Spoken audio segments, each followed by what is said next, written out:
दोस्तों, एक लड़की पढ़ी लिखी है, शादी के योग्य हो गई है, उसके माँ बाप उसके लिए कई रिश्ते ढूंढ चुके हैं, लेकिन लड़कों से वो लड़की एक ऐसी शर्त रखती और उस शर्त के बाद कुछ सवाल पूछती। सवाल के जवाब ना देने पर उन लड़कों को रिजेक्ट कर दिया करती। यह बात चारों तरफ फैल चुकी थी और फैलते फैलते ये बात एक गांव के ग्वाले तक पहुंच जाती है, जो गांव में पशुओं को खेतों में चराने के लिए जाया करता, ज़्यादा पढ़ा लिखा नहीं था। तो वह सोचता है कि ऐसे कौन से सवाल हैं जिनकी वजह से उस लड़की ने इतने पढ़े लिखे लड़कों को रिजेक्ट कर दिया। तो वह सोचता है कि मैं इन सवालों के जवाब दूंगा और वह उस लड़की के पास पहुंच जाता है उन सवालों के जवाब देने के लिए। क्या सवाल थे, क्या वह लड़का उन सवालों के जवाब दे पाता है और वो इतने पढ़े लिखे लड़के उन सवालों का जवाब क्यों नहीं दे पाते? पूरी घटना की सच्चाई जानने के लिए वीडियो को अंत तक जरूर देखें। दोस्तों, इस कहानी के जो सवाल हैं वो आपको अटपटे से लग सकते हैं, लेकिन सभी सवालों के जवाबों का बहुत ही महत्व है एक पति पत्नी की जिंदगी में। तो वीडियो को पूरा देखना, आपको कुछ ना कुछ सीखने को जरूर मिलेगा। नमस्कार दोस्तों, मेरा नाम है जीतू सौरत और आप लोग देख रहे हो ब्रेन डिमांड चैनल। वीडियो को ज़्यादा से ज़्यादा शेयर करें और पेज को फॉलो करना ना भूलें। आज की ये घटना गाजियाबाद की है। गाजियाबाद के अंदर एक रज्जो नाम की लड़की रहा करती थी, जो कि मुस्लिम धर्म से है। और रज्जो, जो कि काफ़ी ज़्यादा पढ़ी लिखी है, काफ़ी ज़्यादा होशियार है, वो शादी के योग्य हो चुकी है। अब माँ बाप को उसकी शादी की चिंता होती है, तो माँ बाप उसके लिए लड़के ढूंढते हैं। लड़का रज्जो को दिखाया जाता है, लेकिन रज्जो लड़के के सामने एक शर्त रख देती है।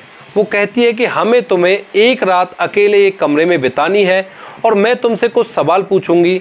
अगर तुमने उन सवालों के जवाब अच्छी तरह से दे दिए तो हम तुम पति पत्नी बनकर रहेंगे, वरना तुमसे मैं शादी नहीं करूंगी। अब इस बात को सुनकर कुछ लड़के तो उन सवालों के जवाब देने के लिए तैयार हो जाते, एक कमरे में जाते, उसके साथ सवालों के जवाब देते, लेकिन वो जवाब रज्जो को संतुष्ट नहीं कर पाते, तो वह उन्हें बार बार रिजेक्ट कर दिया करती। अब कई लड़कों को इसी तरह से रज्जो ने रिजेक्ट कर दिया था। अब उसके माँ बाप परेशान हैं, वो सोच रहे हैं कि आखिर इस लड़की का होगा क्या। इसी तरह से कुछ दिन बीतते हैं और ये बात उड़ते उड़ते पास ही के गांव में एक लड़का, जो कि पशुओं को खेतों में चराने के लिए जाया करता, ज़्यादा पढ़ा लिखा नहीं था, 10वीं क्लास उसने कर रखी थी, तो उस तक पहुंच जाती है। वो सोचता है कि यार ऐसे कौन से सवाल हो गए जिनके जवाब इतने पढ़े लिखे लड़के भी नहीं देख पाए, क्योंकि रज्जो पढ़ी लिखी थी तो उसके लिए पढ़े लिखे लड़कों के रिश्ते आया करते, लेकिन वो भी उन सवालों के जवाब नहीं दे पाते और रज्जो उन्हें रिजेक्ट कर दिया करती। तो वो सोचता है कि क्यों ना इन सवालों के जवाब देकर देखा जाए, हो सकता है मैं इन सवालों के जवाब दे सकता हूँ। तो उसके बाद वह लड़का रज्जो के पास पहुँच जाता है और उससे कहता है कि तुम्हारे सवालों के जवाब तो मैं दे दूँगा, लेकिन उसके बाद तुम्हें मुझसे शादी करनी पड़ेगी और मैं ज़्यादा पढ़ा लिखा नहीं हूँ, मैं भैंसों को चराया करता हूँ खेतों में, और तुम्हें मेरे साथ मेरे गांव में रहना पड़ेगा और मेरा पूरा काम करना पड़ेगा। अब रज्जो, जो कि एक पढ़ी लिखी लड़की थी, वह पहले इस बात पर थोड़ा सा विचार विमर्श करती है और फिर एकदम से हामी भर लेती है। वो कहती है कि ठीक है, अगर तुमने मेरे सवालों के जवाब दे दिए और उनसे मैं संतुष्ट हो गई तो मैं तुम्हारे साथ ही शादी करूँगी और तुम्हारे गाँव में चलकर तुम्हारे गाँव वाले घर में रहूँगी और तुम्हारा सारा काम किया करूँगी। अब दोनों की बातें हो जाती हैं, तय हो जाता है और शाम को एक कमरा तैयार किया जाता है। एक होटल के अंदर एक कमरा लिया जाता है, उसको अच्छी तरह से सजाया जाता है। वहाँ पर जाकर रज्जो पहले से ही थी और उसके बाद वो लड़का, जिसका नाम था रफ़ीक उस कमरे के अंदर जाता है और जाकर रज्जो से कहता है कि बताओ तुम्हारे क्या सवाल हैं। रज्जो अब अपने सवालों का सिलसिला जारी करती है।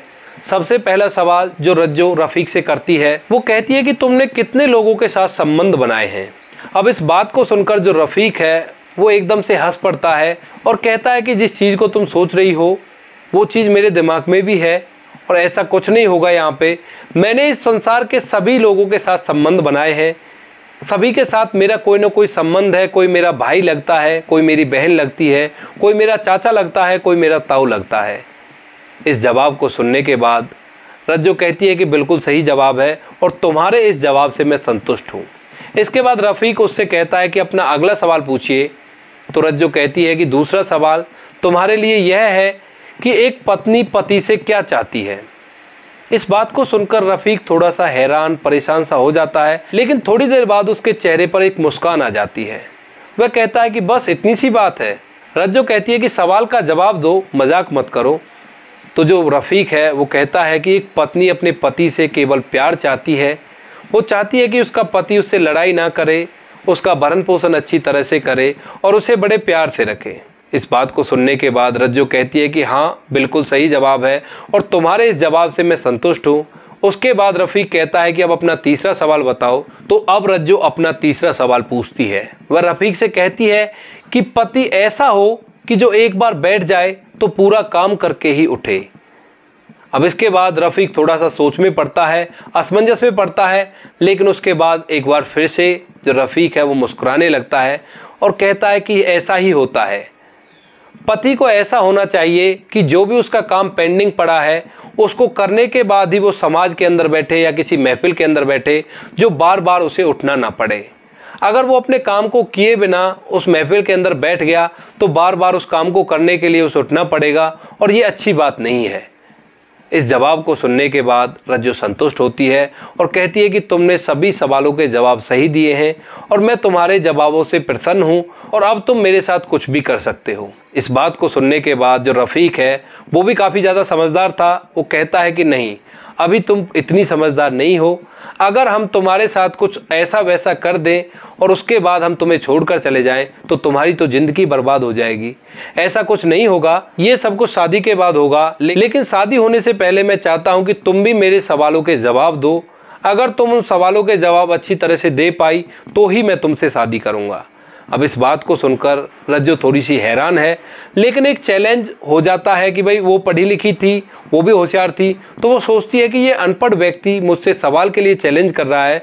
तो वो कहती है कि ठीक है, तुम अपने सवाल पूछो, मैं उनके जवाब दूंगी। तो अब सवालों का सिलसिला रफ़ीक चालू करता है। रफ़ीक सबसे पहले उससे सवाल करता है। वो कहता है कि पत्नी ऐसी हो जो एक बार लेट जाए तो अपनी नींद पूरी करके ही उठे।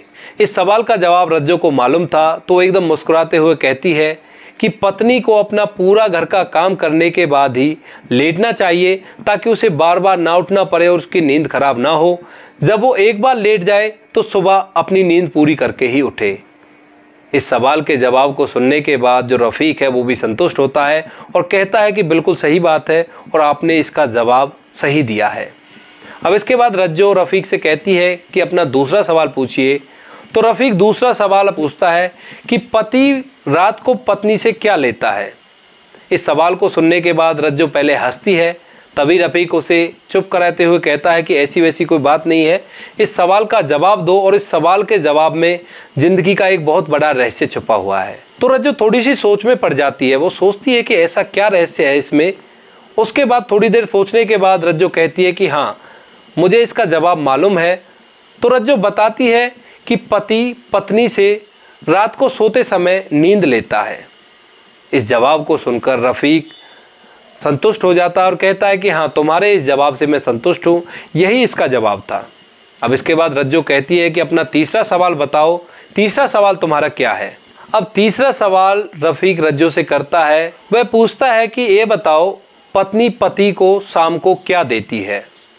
इस बात को सुनने के बाद रज्जो थोड़ी सी कंफ्यूज होती है, लेकिन तभी वो मुस्कुराते हुए उस सवाल का जवाब देती है और कहती है कि पत्नी पति को शाम को जब वह घर आता है अपने दिन भर के काम धंधे से निपट कर, तो शाम को पत्नी उसे सलाह देती है और पत्नी को अच्छी सलाह देनी चाहिए। पति को दिन भर वो जो भी काम करता है उसकी डिस्कस करता है अपनी पत्नी से और डिस्कस करने के बाद उनका जो निचोड़ निकलता है वो पत्नी देती है और अच्छी सलाह अगर वो देगी तो उनका घर परिवार अच्छी तरह से चलेगा।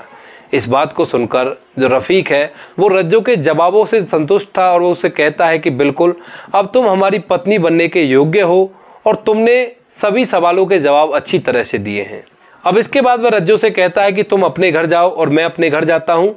कल सुबह शादी की बात होगी और हम दोनों की शादी की जाएगी। दूसरे दिन दोनों की शादी करा दी जाती है। शादी होने के बाद रज्जो और रफ़ीक दोनों एक दूसरे से शादी करते हैं और शादी के बाद जो रज्जो है वो रफ़ीक के यहाँ रहकर उसका सारा काम किया करती है, उसके काम धंधे में हाथ बटाया करती है और अच्छी तरह से उसके साथ रहा करती है। तो ये थी आज की कहानी। आप लोगों को जैसी भी लगी हो कमेंट सेक्शन में बता देना। बाकी दोस्तों, वीडियो अच्छी लगी तो वीडियो को लाइक और शेयर जरूर करें। मिलते हैं किसी नेक्स्ट वीडियो में नए टॉपिक के साथ। तब तक के लिए जय हिंद, जय भारत, जय हिंदुस्तान।